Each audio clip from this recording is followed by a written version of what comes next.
Vamos estender as mãos para cá, abençoar os nossos amados. Eles vão ministrar agora. Senhor, usa esses homens. O Senhor sabe que eles se prepararam, que eles te buscaram. E agora que a sua voz, através da voz dele, alcance nossa mente, nosso coração, e que nós saímos daqui fortalecidos e edificados. Traz a tua paz, a intrepidez, a inteligência, a palavra de sabedoria, capacidade de transmitir a tua verdade, e que nós a recebamos como um solo fértil, para frutificar para a tua glória, em nome de Jesus. Amém. Deus te abençoe, Rafael. Boa noite, amados, paz e bênção. Vou correr o risco de ser redundante e falar, até porque temos muitos visitantes hoje. Nós estamos seguindo esse livro, Resolução de Conflito, dividido em mais ou menos 10 ou 11 encontros. Às vezes o pastor traz 2, 3 capítulos, né? Acaba desenrolado. E às vezes a gente tem que passar por momentos estruturais, né? Como todo processo de ensino, tem aquele momento que é um momento que é necessário você estruturar um conhecimento para que você possa desenvolver análises mais profundas, tudo bem? E aí eu lembro que o pastor trouxe 2 primeiros capítulos, ou 3, um pouco chato, carregado, mas necessários, para que a gente possa trabalhar com aprofundamento. Esse capítulo 11, quem está acompanhando o livro, ou você pode depois pegar e olhar, eu fiz até um resumo no final, não vou tratar dele, mas vou botar no grupo.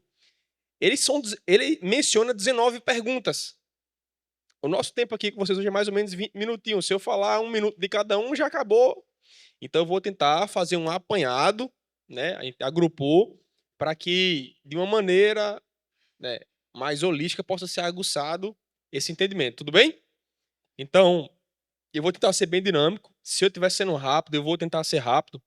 Eu peço que, por gentileza, você pode levantar a sua mão e dizer, repete aí e tal. E eu já falo naturalmente rápido. Tá bom? Então, Beto, como o pastor diz, fica ligado, mano. O negócio vai ser ligeiro. E eu vou pedir com vocês também o perdão de, por hora, eu me virar para olhar para o slide, tá? Eu vou precisar desse recurso. Os conflitos, como a gente tem visto até então, eles são alicerçados em divergências de opiniões. Não existe conflito se nós não divergirmos. Mas é natural do ser humano e da sua natureza ter uma opinião. Então você se posiciona e quando você não se posiciona alinhado à ideia de alguém, naturalmente gera-se um conflito. Esse conflito não necessariamente precisa ser desrespeitoso, precisa ser uma briga verbal ou uma briga física, mas ele existe. O livro, ele traz um método para nos auxiliar a resolver isso da melhor maneira possível. Então, esse é o principal foco do livro. E desse capítulo, ele vai propor perguntas que você vai fazer, que são, na verdade, reflexões, análises, para que você possa evitar os conflitos sem fugir deles. Você precisa resolvê-los. E essa resolução passa por autoanálise, todo mundo concorda? Passa por empatia, que é me colocar na condição do outro. Como é que eu vou discordar da pessoa se eu não estou vendo o ponto de vista dela? E passa, por fim, por um alinhamento, que envolve aceitação e humildade. Eu posso até não concordar com determinado ponto, mas se eu não ceder ou não flexibilizar, desde que seja pautável e aceitável, aquele conflito vai se perdurar para sempre. Tá bom? Então, as palavras-chave para evitar um conflito, se eu ficar me colocando numa posição de me defender ou de atacar, esse conflito não acaba nunca. Todo mundo concorda? Então, o resumo é buscar a compreensão com humildade. Nós precisamos buscar a compreensão. Vamos passar, Beto. Por que perguntar? Perguntar é uma maneira de desarmar o conflito, né? Eu preciso desarmar com amor e que esse amor seja verdadeiro, genuíno. Mas sem boas perguntas, nós corremos os riscos de, inclusive, ofender a pessoa. Dependendo da pergunta que eu faço para o pastor Rubem, entonação, semântica, texto, ele pode se sentir altamente ofendido. Então, como é que eu posso fazer essas perguntas? Pode passar, Beto. Esse também já pode passar. Eu já mencionei as conexões acabei me antecipando esse slide, né? As conexões com os capítulos anteriores. Pode passar. E aí vamos para as 19 perguntas. Vamos lá, Beto? São 19 perguntas. Mais uma vez, etapa 1. Essas 19 perguntas eu agrupei em somente 6, para a gente tentar fechar aqui dentro do tempo, certo? Então, o primeiro grupo de perguntas das 19 é um diagnóstico. Como todo problema, eu preciso investigar, tem que ter um diagnóstico, beleza? Então, segura aí, Beto. Então, no diagnóstico, perguntas podem ser do tipo: o que eu estou fazendo que te incomoda tanto? Como você se sentiu? O que passa pela sua cabeça? Havia alguma expectativa que eu não te atendi? São perguntas que elas essencialmente geram empatia. Elas já partem do pressuposto seguinte: ó, eu estou me colocando do teu lado porque eu quero entender o problema para a gente resolver isso. Então, esse diagnóstico ele é importante e ele precisa ser transparente, honesto. Volta só, por favor, lá, Beto, outro slide. Volta mais uma vez, por favor. Reconhecer o erro. Outro grupo de perguntas está ligado ao reconhecimento do erro. Todos nós, sem exceção, em algum momento nós nos posicionamos de maneira errada. Por vários motivos. Por orgulho, é um motivo ruim.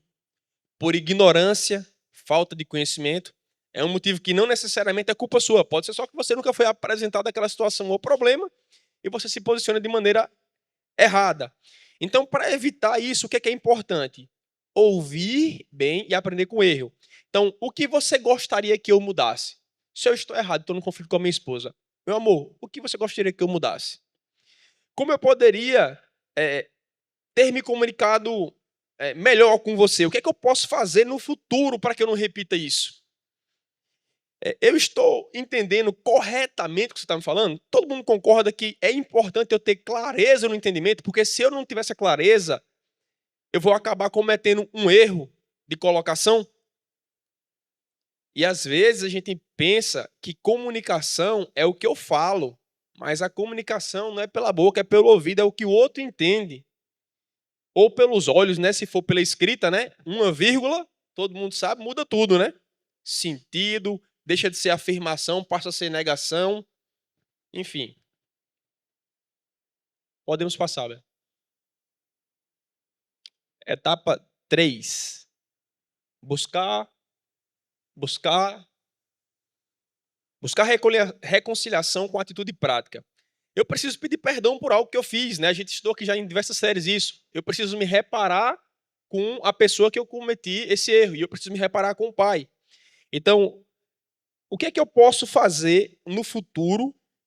E eu estou aprendendo, eu estou entendendo isso corretamente? É fato. Se você comete um erro e isso gerou um conflito, e você pediu perdão, você se arrependeu genuinamente, pediu perdão, mas você começa a reiteradas vezes repetir esse erro, a pessoa que está em conflito com você, ela vai descredibilizar a sua desculpa. Por exemplo, reiteradas vezes eu tenho me interrompido o Tiago falar. O Tiago vai falar, eu corto o Tiago. O Tiago abriu para falar, eu corto o Tiago. Isso tem gerado um conflito, tem incomodado ele. A gente tentou resolver esse conflito. É um erro meu. E aí ele já me esclareceu claramente que ele se incomoda disso. A criação dele, ó, muito respeito, eu espero você falar, depois você fala e vice-versa. E eu me arrependi disso e eu pedi perdão para ele. Mas se eu reiteradamente cometo esse erro, eu perco minha credibilidade integralmente. O Tiago vai dizer, cara, esse cara não se arrependeu. E ele está nem aí para mim. Ele não se importa comigo. Então, pensamentos desse tipo podem estar na cabeça do seu filho, da sua esposa, de um irmão da igreja, de um colega de trabalho. Porque esse conflito, ele pode, na maioria das vezes, ele é silencioso. Porque nós vamos usar de elementos de quê? De diplomacia. O ser humano, ele tende a querer, a via de regra, evitar o combate. Assim dispor. Então, às vezes, existe uma guerra fria, aquele conflito silencioso, isso vai perdurar como um karma, como um peso que vai te levar para sempre. Próximo tópico. Etapa 4. Esclarecer mal-entendidos. Às vezes, você precisa pedir para a pessoa te dar exemplos. Pode parecer o seguinte, num conflito, a pessoa pode, inclusive, uma pessoa mais dura, assim, rapaz, você está me chamando de burro, você está me achando que eu não tenho capacidade de entender o que você está falando, mas às vezes é preciso. Eu vou usar mais uma vez o exemplo do Tiago. Eu conheço muito bem o Tiago. Eu sei que ele é um cara extremamente visual. Às vezes, para a gente resolver um problema de divergência, a gente tem que escrever num quadro, num papel. É ilustrar, é dar exemplo. E como é que é com seu filho? Ele tem a maturidade, a experiência, ele carrega o entendimento que você tem? Desenhe, mostre, dê o exemplo, faça claramente. Olha, meu filho, abra assim, arranca assim, exemplifique. Aí você vai abrir um caminho para estancar esse tipo de conflito. Etapa 5. Explorar motivações e emoções. O que é que me motivou a agir assim? Eu posso compartilhar como percebi? Então, as motivações e emoções, elas são muito relevantes, porque elas vão gerar o quê? Inclusive traumas. Eu posso compartilhar disso. Aí você vai pesar valores. São valores cristãos? São valores morais? São valores sociais? Eu dei um exemplo essa semana não, uns 10 dias atrás, talvez 15, para o Jonatas, do que é valor. As pessoas confundem muito valor e moral. E valor e moral não tem nada a ver uma coisa com a outra. São coisas totalmente distintas. Exemplo, se eu tivesse aqui agora sem calça, era uma perda de moral ou perda de valor? Valor, porque as pessoas agregaram, né? A sociedade imprimiu que não é um valor andar sem calça. Mas pode acontecer em alguma sociedade, lá no meio dos índios, uma situação formal, o caba tá de tanga ou sem camisa, mas convencionou-se no meio cristão, no meio social, que não se deve andar em nenhum canto sem calça. Escovar os dentes é um valor? Claro. Por quê? Gera constrangimento, transgride a outra pessoa que está perto de você. Então, a sociedade cria valores, não necessariamente cristãos. E existem coisas que o pai criou no nosso DNA. Exemplo, imagina um índio de uma tribo extremamente isolada. Ele nunca teve nenhum contato com civilização. Lá no interior dele, você acha que ele não sabe que é errado matar um igual? Será que você acha que ele não sabe que é errado tomar uma coisa que ele não plantou, que não é dele? Chegar na tenda do cara lá, do outro coleguinha lá, e pegar a comida, pegar as ferramentas? Esse senso, né? Uma parte é escrita nos 10 mandamentos, está no DNA. O pai criou e colocou isso e incutiu na nossa mente. Então, nós temos que ter essa atenção com relação às motivações e às nossas emoções. Próxima e última etapa, trabalhar reações com graça. E aí eu acho que é a mais difícil delas. A mais difícil delas. Sabe por quê, pessoal? A sociedade está machucada. A sociedade está quebrada. As pessoas estão desacreditadas umas com as outras. Imagina uma situação hipotética. Que eu seja um cara que eu vim de uma vida de vícios de droga, de alcoolismo, de pornografia, traição, prostituição. E aí eu venho pra cá e digo o seguinte: olha, Renatinho, cara, tu tá traindo tua esposa. Só um exemplo, tá, pessoal? Faz isso não, cara. Eu já passei por 2 casamentos e o que destruiu meus relacionamentos foi isso. Aí o Renato já vai logo: quem é você? Ou então o Renato pode não verbalizar. Lembra que tem um conflito silencioso, como eu mencionei já? Ele pode pensar no seu interior, que é ainda pior. Que ele não vai dar nem a chance da gente desenvolver essa conversa e sanar esse conflito. Ele deve pensar assim com ele: rapaz, olha, acaba sem vergonha desse. Isso é um maior pilantra. Tá aí dando falso testemunho. Falando o que não é, o que não vive. Não é? Então, falar com graça é você entender que do outro lado tem uma pessoa que o pai o ama verdadeiramente e tem projeto e propósito para a vida dele, assim como ele tem para a sua. Aos olhos do pai, você não é nem 0,5% melhor e nem mais especial do que ele. Vocês só são pessoas que o pai está olhando e tem projetos e tempos diferentes para cada um de vocês. Mas nada mais diferente disso. Então, perguntas que você pode fazer como autoanálise para isso. Parece que você está chateado. Eu pequei contra você, eu te fiz alguma coisa que te ofendeu, Rubem, o pastor Rubem, eu fiz. Tá estranho, cara. Você não é assim, você já chega falando bem do meu Vascão. Por que hoje você tá assim meio. Não tem um negócio assim diferente? Quando ele fala do Malvadez, eu sei que ele tá falando do Bahia, né? O Flamengo. Ele não... Então, há uma maneira mais graciosa de reagir. Como é que a gente pode reagir a isso? Então, eu acho que a parte de reação com graça é muito difícil porque oferecer graça para quem entende que salvação é um dom não merecido no nosso meio é fácil. Mas você tem que pensar que do outro lado pode não estar um crente, um cristão. E aí? Como se comunicar com essa pessoa? Pode passar, Beto. Pode passar rápido também. Essas são as 19 perguntas, eu não vou falar de nada disso. É só um quadro que depois eu vou colocar lá no grupo para vocês. Resumo com as 19 perguntas, o objetivo principal dessa pergunta e quando você pode usar essa pergunta. É um manual prático para você se colocar da melhor maneira possível. Pode ir passando, Beto, aí. Vamos sair desse quadro aí. Pode passar. Então eu vou colocar no grupo ainda hoje, eu já tenho isso como imagem, eu vou colocar no grupo para que vocês possam ter salvo. É uma coisa que pode, talvez, salvar um conflito no seu relacionamento. Pode não. Com certeza vai. Com seu filho, com sua esposa. Quando ela quiser brigar com você, ou o seu marido quiser brigar um com o outro, espera bem, eu vou aqui no banheiro rapidinho, já a gente volta para quebrar a porrada aqui. Nós vamos já brigar, mas deixa eu aqui no banheiro rapidinho. Aí tu vai, tu lê, aí tu já volta com a unção do Senhor e com inspiração, entendimento. Aí a briga vai, o conflito vai por água abaixo e você resolve o problema com inteligência. Inteligência do Pai, não é divina. Vamos passar? Estamos já chegando no final, vocês estão acompanhando na barra de evolução aí já, né? Aplicação prática e conclusão. Pode passar, Beto. Desafio para o dia a dia, né? Vamos ler junto aqui, na verdade. Eu vou ler aqui com vocês. Praticar as perguntas em interações cotidianas, como as relações familiares, trabalho na comunidade, é uma necessidade. A gente comentou aqui, né? Não é só na igreja, não é só com o esposo, é com seu filho, com sua filha, é com o irmão da rua, verbalmente ou moralmente. Tem coisa que você vai fazer na frente da sua rua que você pode dar um mau exemplo e gerar um conflito sem sequer abrir a boca. Quer um exemplo? Teu vizinho tá lá na porta lá dele de manhã com as crianças e tu vai de samba canção botar o lixo lá fora, do jeito que tu acordou. Vai gerar um conflito. Pode não ser hoje, mas é um conflito.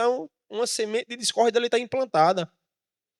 Então, nós precisamos aplicar esses princípios que nós estamos aqui estudando e promover reconciliação e entendimento para que nós possamos fortalecer os laços interpessoais.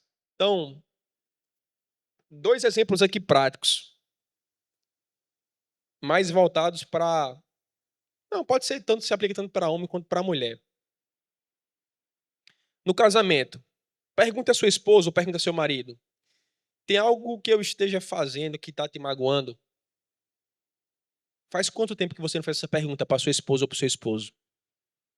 Ou você acha que você não está magoando ele quase todo dia, quase toda hora? Nós somos pecadores, falhos, cheios de... A história de Oséias todinha fala disso, né? O livro de Oséias é isso. É Deus toda hora mostrando para você, olha, abre aspas, literalmente, essa prostituta aí, essa mulher, essa pecadora, essa impura, somos nós. E ele está sempre perdoando, né? Toda manhã a sua misericórdia tem se renovado sobre nossas vidas miseráveis e ele tem nos perdoado e buscado, chamado a gente a se voltar para ele.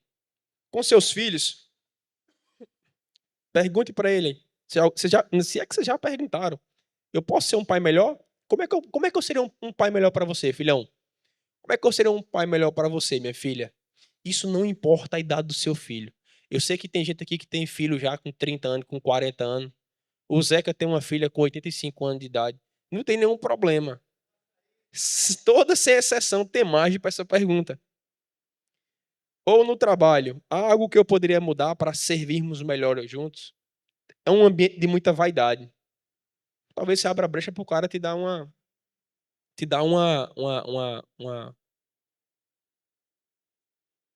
fazer um alinhamento com você. Então, frase-chave para tudo isso. Pode passar, Beto. Frase-chave para tudo isso. Quem pergunta bem ama melhor.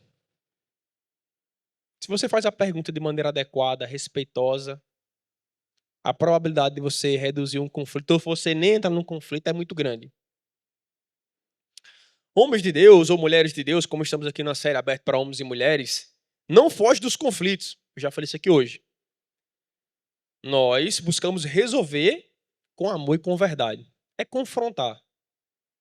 Nós aqui, muitos fomos confrontados sobre fornicação, sobre vida promíscua, idolatria, qualquer coisa. Isso em algum momento foi implantado no seu coração e Deus vai te incomodar até que isso seja tirado de você, porque nós somos povo santo de Deus, povo separado. Ele não vai levar ninguém sujo na hora que ele vier para as bodas. Ele tem que limpar o povo dele, tem que sarar o povo dele. Resolver conflitos biblicamente não é questão de habilidade para debater, mas disposição para ouvir com humildade e amor. É a chave. Então, como é que isso nos conecta com Cristo, né? O pai, ele não dava ordens, ele tinha toda a autoridade, ele era o rei. Então, olha o exemplo que ele fala, né? Todo mundo conhece esse texto, né? Vinde a mim. Olha o exemplo, a questão da colocação, a perguntar correta, a forma verbal. Vinde a mim. É uma sutileza, é um carinho em chamado. Não é uma ordem, não é uma obrigação, né? Por fim, eu gostaria de propor duas perguntas que eu marquei nessas 19 como principais para sua reflexão. Elas estão adaptadas, né? Como, por exemplo, a questão de diagnóstico. Eram 4 perguntas, as 4 primeiras perguntas é de diagnóstico, mas aspectos diferentes que você tem que avaliar. As perguntas são: em qual área da sua vida você precisa usar essas perguntas e resolver um conflito hoje? Não precisa fazer um guia prático. A gente veio para aqui hoje para sair melhor do que o que a gente entrou, certo? Amém? Todo mundo vai sair daqui hoje melhor do que o que a gente entrou. Então, das perguntas que nós aqui conversamos e que eu vou colocar depois lá no grupo lá para todo mundo pegar,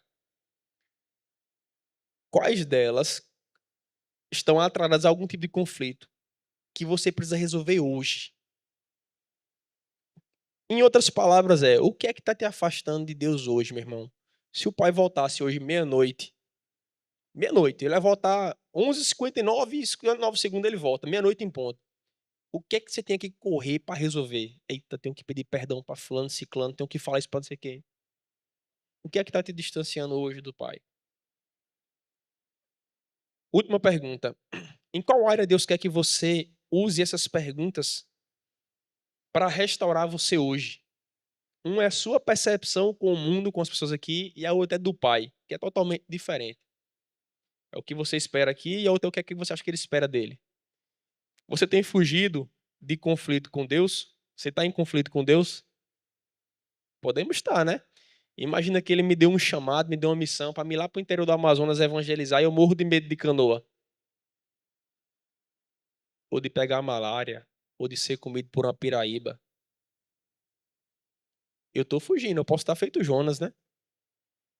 Então, os conflitos também são espirituais, também existe conflito com o pai. O objetivo dessas perguntas do capítulo 11 é nos ajudar a conduzir e encerrar conversas difíceis de maneira mais simples e bíblica. Eu queria, acho que eu tenho um minutinho ainda, não tenho, Tiago, um minuto aí? Eu queria pedir para projetar aí, Beto. Acho que fechou os slides, né? Avança aí, Beto, só para confirmar. Pode avançar, Beto, por favor. Fechou sim. Eu queria pedir para o Beto projetar aí só 2 versículos, eu gostaria de fechar com esses 2 versículos aí. O autor ele trata sobre algumas passagens de Provérbios, né? Ele vai fundamentando essas respostas, trata sobre Mateus, Efésios e Tiago. Mas eu queria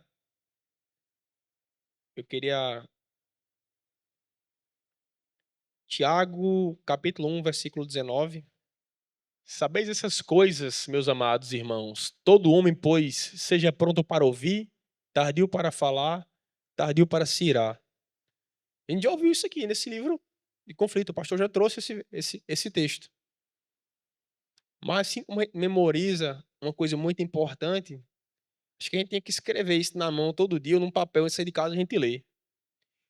Quantas bobagens nós não falamos para nossas esposas, para os nossos maridos, para os nossos filhos, ou no trabalho, porque a gente não seguiu esse conselho.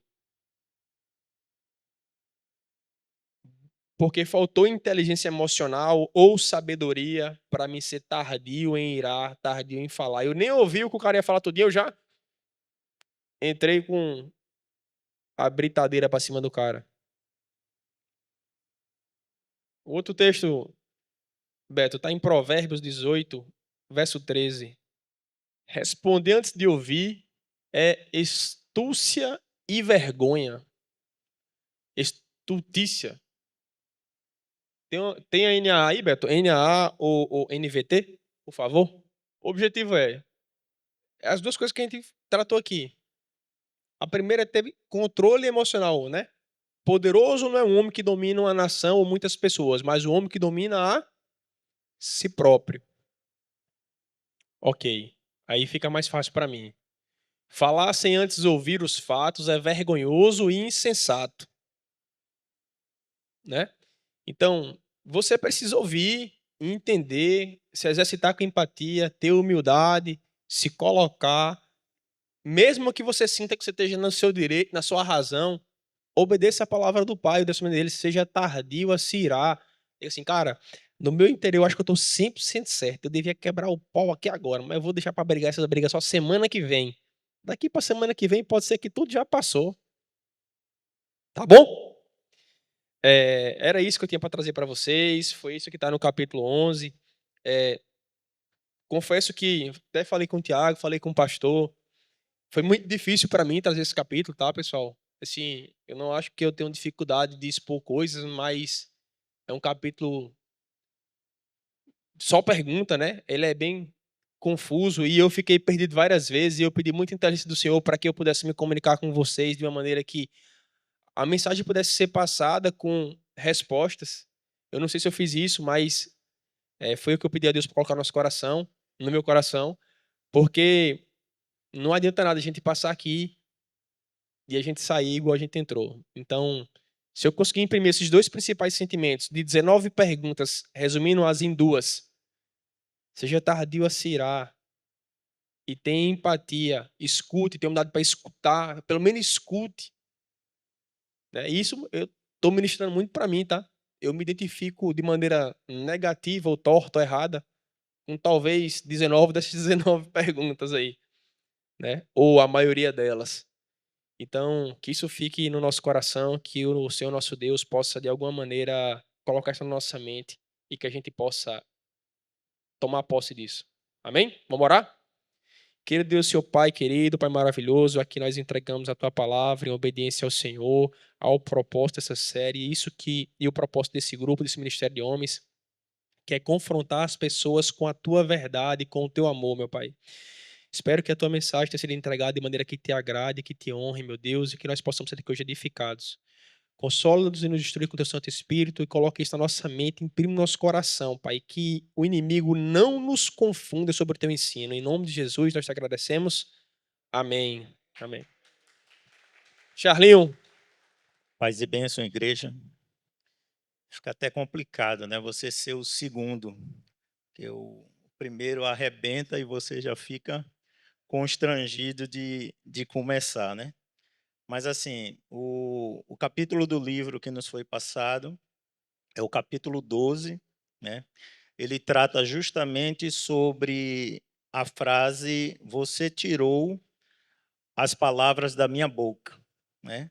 Como conceito, nós temos que é quando você se antecede à fala de outra pessoa, dizendo o que ela pretendia dizer. Então, era como se a gente tivesse a capacidade de adivinhar o que a pessoa quer nos falar. E, por muitas vezes, isso parece ser bom, mas isso traz base de conflito. Porque, na maioria das vezes, nós fazemos isso que é para justamente não dar a chance da outra pessoa falar ou se expressar. Então, no meio de uma discussão, de um debate, a gente já tenta anteceder aquilo que a pessoa vai falar, porque justamente a gente não quer que ela dê continuidade naquilo que ela deseja se expressar. O autor nos fala que para chegarmos a esse nível de ter a prática de adivinhar, né, o que a pessoa deseja falar, nós necessitamos de muito treinamento, né? E ele cita justamente o exemplo prático de uma pescaria, onde você pode fazer essa pescaria com a isca normal ou com a isca de mosca, né? Eu vou ser sincero para vocês que eu nem sei com a isca normal, nem com a isca de mosca, porque eu nunca pesquei. Mas aquelas pessoas que pescam devem saber que, segundo o autor, para você pescar com a isca de mosca, você precisa ter uma prática muito grande no arremessar da linha, aonde essa linha vai cair, aonde que parte da água para aquela isca poder pousar na água, descer lentamente para justamente facilitar a pescaria, né? Então, ele diz que justamente a correlação com isso é que nós precisamos desenvolver habilidades para que tornemos essa habilidade em hábito. Então, partindo do capítulo 11 que o nosso irmão Rafael nos colocou, se a gente trouxer essas perguntas que ele colocou, determinadas respostas, como um treinamento consecutivo, isso vai nos trazer o quê? Habilidade de resolução em conflitos, ok? E Paulo exalta isso em uma de suas cartas a Timóteo, dizendo: exercita-te pessoalmente na piedade. Isso está em 1 Timóteo 4, 7. Eu vou pedir para que seja projetado agora Hebreus 5,14, se possível na NVT, Hebreus 5,14. O alimento sólido é para os adultos que, pela prática constante, são capazes de distinguir entre o certo e o errado. O que é que está querendo dizer aí? Que quanto mais você pratica, né, mais você vai discernir o que é o certo e o que é errado. Nos mostra que treinar a consciência nos leva a quê? A exercitar para termos habilidade de uma comunicação piedosa. Porque se nós tivermos piedade, praticamente nós vamos conseguir discipular a base dos conflitos. Em Provérbios 15, 28, vamos ver o que é que nos mostra. O coração do justo pensa bem antes de falar, a boca dos perversos transborda as palavras maldosas. Ou seja, nos mostra que o coração do justo medita antes daquilo que há de responder. Então, se a gente meditar antes, num conflito, antes de fazer a resposta daquilo que nós fomos muitas vezes até atacado, a gente vai fazer isso de uma maneira pensada e talvez o conflito ali termine. O gerenciamento de conflitos, nesse caso, a gente pode tratar de 3 maneiras para tentar ou minimizar o conflito ou até o evitá-lo. A primeira maneira seria apreciação, né? O que seria apreciação? É você apreciar o que a pessoa está dizendo, nunca tente criar respostas ou interferir antes que a pessoa fale. É justamente o que o autor falou quando a gente quer tirar a palavra da boca da pessoa. Ou seja, você não deve interferir antes que a pessoa fale. Primeiro, escute a fala do outro com respeito. Um estudo psicológico na Universidade de Washington, na cidade de Seattle, verificou que os casais que expressam apreciação um pelo outro têm maior probabilidade de se manterem casados. Isso foi um estudo feito pela área de psicologia, né? Do que os que não fazem isso. Na pesquisa, os casais que tinham casamento estável expressaram cerca de 5 emoções positivas contra o outro casal. Ou seja, eles demonstravam interesse, afeto, e muitas vezes, no conflito, eles criavam até um momento de humor, para quebrar justamente aquele clima. Por exemplo, contrário contra um casal que apresentava emoções negativas, como raiva, desprezo e, muitas vezes, sarcasmo. Antes de iniciar o diálogo, mentalizem as coisas boas da pessoa. Quando eu era quando eu não era evangélico, eu ouvia essa música. Aqui talvez tenham pessoas também que não sejam evangélicas, não tenham sido evangélicas desde nascença. Tem uma música que diz assim: sei que as minhas qualidades cobrem meus defeitos. E isso não é direito, e por aí segue. Então, quando você estiver em conflito ou discussão com alguma pessoa, procure olhar naquela pessoa antes de você ser agressivo, antes de você partir para o contra-ataque. Quais são as qualidades daquela pessoa? Será que aquela pessoa, naquele momento, ela só tem aquele defeito? E, às vezes, ele é pequenino em relação às qualidades que aquela pessoa tem para com você. E, muitas vezes, a gente só foca aonde? No defeito da pessoa. A gente não olha as qualidades. Ah, mas ela está vindo de uma maneira áspera, tudinho, tudo bem. Pode ser o momento dela. A gente nunca sabe o que é que aquela pessoa passou no dia, o que é que aquela pessoa tem passado no seu lar, no seu trabalho, ou até na rua, no caminho de casa, aconteceu alguma coisa, os nervos dela ficaram, como a gente chama, a flor da pele, ela chegou em casa já para o embate, então você olha para ela, puxa, mas as qualidades da minha esposa não é essa. As qualidades do meu filho não é essa. Eu vou filtrar e vou ver justamente como é que eu vou lidar com essa situação. O autor chama isso de quê? Apreciação. Então, eu vou apreciar aquela pessoa, vou analisar o momento e, dali, a gente vai realmente tentar a maneira de gerenciar esse conflito. O segundo ponto seria a filiação, né? O que seria a filiação? É evitar a atitude do eu contra você. Evitar uma disputa, ou seja, uma competição. Pense em construir ou manter uma aliança, ou uma boa conexão emocional com a pessoa envolvida no conflito. Cultive a mentalidade de criar cooperação para resolver justamente o problema. Quando se fala em construir a filiação, se quer dizer abordar as diferenças entre você e o outro. Você vai medir justamente as diferenças entre você, porque nós não somos iguais. Deus, quando nos criou, ele nos fez o quê? Único. Até os irmãos gêmeos, eles não são iguais. E muitas vezes eles são da mesma placenta, mas eles não são iguais.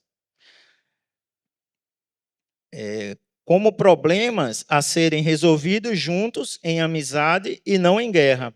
Então não é eu contra você ou você contra mim, mas, como o Rafael colocou, como juntos podemos resolver esse problema. Porque começa um grita de um lado, um grita do outro, um altera a voz ainda mais do que o outro, e no final ninguém conseguiu resolver nada. Ninguém se entendeu, e aí o conflito continua. Então isso aí o autor chama de quê? A filiação. E por último, ele fala também de função, né? O que seria a função? É você esperar a pessoa falar e só depois argumentar. E aí se dá um exemplo, vamos dizer, de uma esposa que ela chega do trabalho, o marido já está em casa, e ela começa a falar com o marido: olha, amor, você não sabe o que aconteceu lá no trabalho hoje. O meu chefe não entendia o relatório que eu passava, né? Eu explicava para ele, e ele, de uma maneira muito áspera, ele já foi me dizer ao marido: não pode parar. Sabe como é que resolve isso? Seguinte, vai lá no RH, conversa com a gestora do RH, tu já passa isso para ela e a mulher está olhando para ele. Ou seja, ele ali, ele não tem a função de quê? De ouvinte. Ele já quer ter a função de quê? De advogado. E muitas vezes a mulher quer simplesmente o quê? Desabafar. Ela quer contar como foi o dia dela. Ela quer contar o que se passou no trabalho. E o marido, às vezes, por estar estressado ou por não ter paciência, ele já quer o quê? Já resolveu o problema, porque, na verdade, ele não quer que ela continue contando aquela história. Ele não quer que ela continue falando daquele problema. Então, ele já dá a solução, já diz como é para ser resolvido e já volta para assistir lá o jogo do Flamengo. Porque quem torce pelo esporte fica escutando a mulher falar até o final, tá? Então, gente, a pessoa sábia, ela pensa cuidadosamente no que vai falar, para que suas palavras tenham o maior ou o menor impacto possível. Muitas vezes não é o que falamos, e sim o que? A forma como falamos. que é a causadora dos conflitos. E nisto está incluso o quê? As palavras, o tom de voz e até a linguagem corporal. Às vezes um conflito começa não porque eu fui atacado por palavras. Às vezes só o gesto da pessoa já vai me levar o quê? A um conflito. Muitas vezes a gente chega para um filho, né, e diz, olha, vai ali, pega o lixo e vai jogar fora. O filho vai. Só que ele dá 2 pisadas de pé primeiro, ele dá uma rabisaca. Muitas vezes você vai falar com a sua esposa, ela olha para você e faz... Pronto, acabou, fechou o tempo. Não precisou ela falar nada, ela entronchou a boca e virou o rosto. Isso é o quê? Linguagem corporal, gente. A linguagem corporal também ofende a gente. Muitas vezes nós usamos de quê? De sarcasmo, ironia, acusação, julgamento e indelicadeza.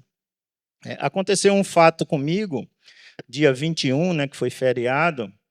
A gente está justamente agora nesse ciclo de imposto de renda, de fechamentos de balanço, a maioria das empresas participando de licitações. Então, assim, lá na empresa realmente está muito corrido, né?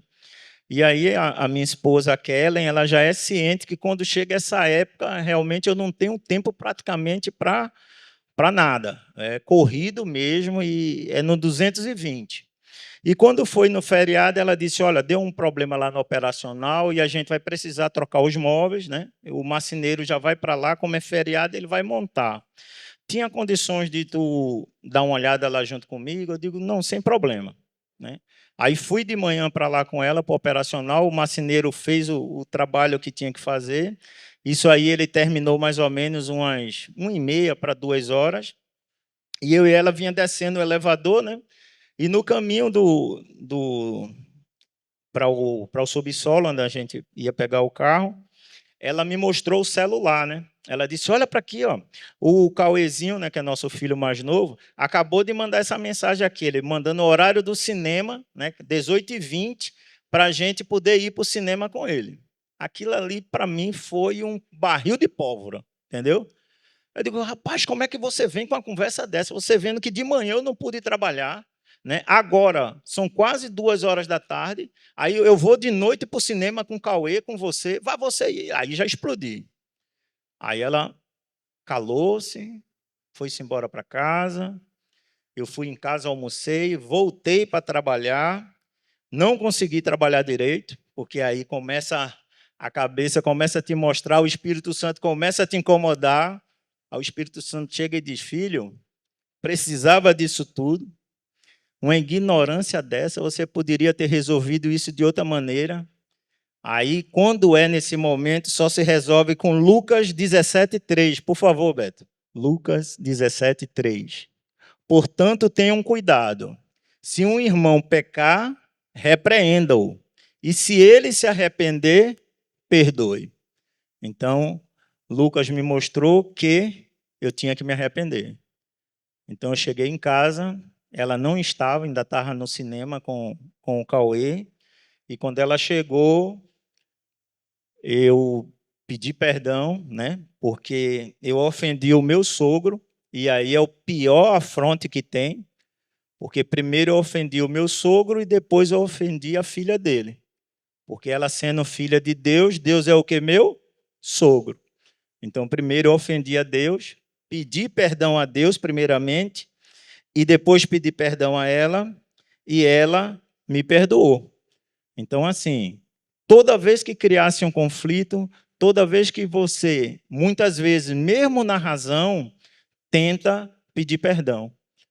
Porque a pessoa está errada, você está com a razão. Se você chega a essa pessoa e faz assim, irmão, me perdoa, tá? Eu talvez não sei nem porque eu te ofendi, mas eu te peço perdão. Se o errado for ele, naquele momento você já quebrou todas as forças dele. E nós não podemos mais agir como éramos antes. Então, para nós cristãos, ou seja, ser cristão não é somente aceitar Jesus como nosso Salvador. É nós realmente sermos o quê? Espelho daquilo que Cristo foi quando estava aqui na Terra. 2 Coríntios 5,17, Beto, por favor, bem rapidinho, já estou terminando. Logo, todo aquele que está em Cristo se tornou o quê? A velha vida acabou e o quê? Uma nova vida teve início, não somos mais o mesmo. Tiago 1:22. Tiago 1:22. Não se limite, porém, a ouvir a palavra. Ponha como? Em prática. Do contrário, só enganarão a si mesmo. Se a gente não pôr em prática aquilo que a gente lê, só as escrituras, né? Não vai adiantar de nada. Torna-se um livro normal, é uma literatura. Agora, se você lê, e eu, como teu irmão, eu vejo que tu coloca em prática, aí sim, está valendo. 1 João 2,11, Beto, por favor. Mas quem odeia seu irmão ainda está onde? E anda na escuridão. Não sabe para onde vai, pois a escuridão o cegou. Então, muitas vezes no conflito, eu tenho ódio de você, rapaz. Olha o que é que a palavra diz. Se você tem ódio de alguém, você anda na escuridão. Efésios 4, de 26 a 27. E não pequem ao permitir que a ira, o quê? Os controle. Acalme a ira antes que o sol se ponha. Isso aqui o pastor trata diretamente com a gente, que nós casais não devemos dormir brigados um com o outro. Ok? Pois ela cria oportunidade para quem? Para o diabo. É o mais o que ele quer é um conflito entre os casais. E sendo repetitivo, já que o Rafael colocou esse texto, Tiago 1,19, Tiago 1,19, entendam isto, meus amados irmãos, estejam todos prontos para ouvir, mas não se apressem em falar e principalmente em se irar-se. Um chinês convertido ao cristianismo, talvez eu não pronuncie o nome dele aqui, porque eu não sei muito falar chinês, mas deve ser o Atman Ni. Ele disse uma vez o seguinte: se você ouve uma pessoa, você pode detectar por suas palavras o espírito que está dentro e saindo dela. Então, só em você se expressar num conflito ou diretamente com a pessoa, quem está ao seu redor vai saber qual é o espírito que está dentro de você. É o Espírito Santo? Porque o Espírito Santo ele não vai se irar, ele não vai gritar, ele não vai murmurar, né? Ele não vai ser agressivo. Então, esse escritor chinês que se converteu ao cristianismo, ele diz justamente isso. Se você ouve uma pessoa, você pode detectar por suas palavras o espírito que está saindo de dentro dela. Por isso é tão importante colocar uma guarda sobre os nossos lábios, para que o que sair dele não seja apenas verdadeiro, ou seja, não é importante só dizer a verdade, mas também que seja bom, positivo, edificante e alinhado com a vontade de Deus.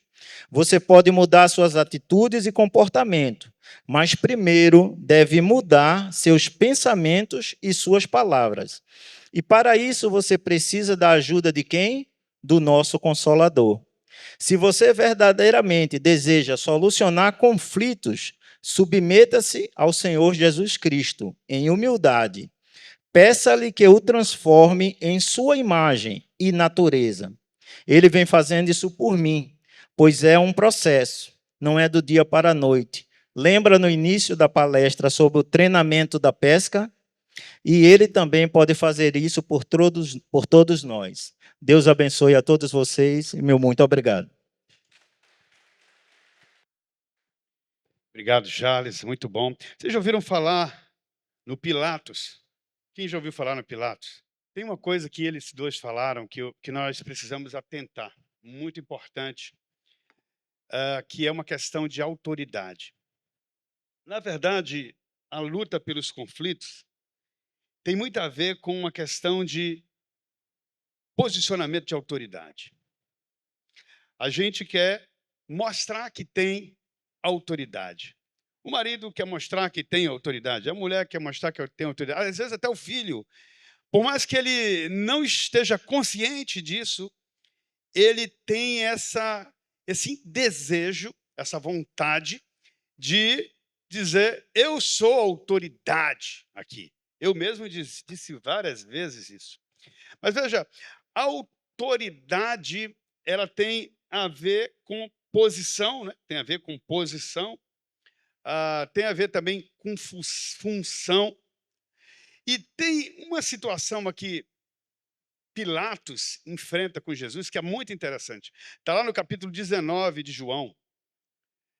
Quando os fariseus, os religiosos, levam Jesus para Pilatos decidir o que faria com a vida dele, Pilatos faz algumas perguntas para Jesus. Nós falamos sobre perguntas, não foi? Então, a pergunta que ele faz, João 19, versículo 7, é bem rapidinho, só para vocês entenderem o ponto, que foi o que os dois falaram aí. Os líderes judeus responderam: pela nossa lei ele deve morrer, pois chamou a si mesmo de filho de Deus. Quando Pilatos ouviu isso, ficou ainda mais amedrontado. Levou Jesus de volta para dentro do palácio e lhe perguntou: de onde você vem? Jesus fez o quê? Não respondeu. Isso não interessa. Essa resposta não interessa. Por que se nega a falar comigo? Perguntou Pilatos. Jesus de novo não respondeu. E aí ele faz a terceira pergunta: não sabe que eu tenho autoridade para soltá-lo ou crucificá-lo? Aí Jesus falou. Por quê? Porque ainda que Pilatos fosse o governador e tivesse poder para mandar matá-lo, é verdade, Jesus não estava se submetendo a Pilatos. Jesus estava se submetendo ao Pai. Estão ligados? E é aí que está o ponto. No momento em que você está no conflito, eu pergunto: quem é a autoridade sobre a sua vida diante do conflito? Se a autoridade for você, acabou, o negócio vai fechar o tempo, igual como foi que o Charles contou. Não é? Mas, se você se calar e fizer talvez as perguntas, não responder as perguntas que precisam de silêncio, o conflito não avança. Talvez Pilatos estivesse realmente muito convencido de que ele podia cortar a cabeça de Jesus na hora ali, mas Jesus sabia: tem alguém maior do que você e eu me submeto a ele. Por isso que você está tendo essa autoridade. Então, o ponto, amados, do conflito é você entender que você está debaixo da autoridade do Senhor. Eu fico impressionado, eu visito muitas igrejas, vejo muitos pastores, vejo muitos líderes, e eu fico observando e perguntando o que esse homem está fazendo com a autoridade que Deus deu para ele, que era muitas vezes uma autoridade dada para abençoar, para orientar, para multiplicar o reino, para expandir a obra do Senhor, e o camarada usa aquela autoridade do jeito dele. Sabe por quê? Porque ele não está debaixo da autoridade de Deus. E aí vem dois tipos de ira, né? Jesus ensina isso. No livro nós vimos isso em vários momentos. A ira santa e a ira pecaminosa. Nós vamos falar um pouco mais sobre isso. Semana que vem nós vamos encerrar o livro, esse livro aqui, eu vou estar encerrando. Então, não perda, não perca. E aí nós vamos entrar na reta final, no novo livro, Os Conflitos no Lar e as Escolhas do Pacificador. Serão 4 ministrações nesse livro aqui. Então, aqui nós vamos tratar mais sobre a questão da família. Nós vamos tratar sobre como, de fato, na prática, nós podemos tratar os conflitos dentro do lar. Então, aqui você vai aprender sobre o que é uma família conflituosa e como você transformar a sua família numa família pacífica, tá bom? Eu quero, então, convidar você a estar nessa terça-feira que vem, encerrando comigo esse livro branquinho, e na outra a gente começa, será bem rápido, serão só 4 semanas. Vamos orar? Levante sua mão assim. Senhor, eu louvo o teu nome por mais um encontro dos amigos de fé, por cada vida aqui presente, cada irmão, cada irmã, são preciosos aos teus olhos. Obrigado, Senhor Deus, porque tu os trouxestes nesse lugar e porque juntos nós fomos edificados através dos cânticos, da comunhão, da ministração da tua palavra. E tudo isso que foi feito foi por louvor da tua glória. Que o Senhor receba esse culto que nós entregamos a ti e que ele seja agradável na tua presença. Eu quero pedir a tua bênção sobre cada um de nós. Abençoa, Senhor Deus, as nossas famílias, as nossas casas, o meio pelo qual tu nos deste para ganhar o pão de cada dia. Abençoa o trabalho das nossas mãos, Senhor. Nos prospera sobre essa terra e que possamos viver no temor do Senhor e na força do seu poder. Peço ao Senhor que abençoe os planos que estamos tendo e que estamos compartilhando com a tua igreja. Que a tua bênção esteja sobre nós. Ó Deus, leva-nos em paz e em segurança até os nossos lares e nos concede, Paizinho, uma noite de sono, de descanso, de um sono reparador. E que nós recebamos mais uma vez de Ti o amanhecer feliz para um dia agradável e abençoado na Sua presença. Assim nós oramos no santo nome de Jesus. E a igreja diz, amém, amém, amém. Aplaude o Senhor. Espero te ver aqui na próxima terça, em nome de Jesus.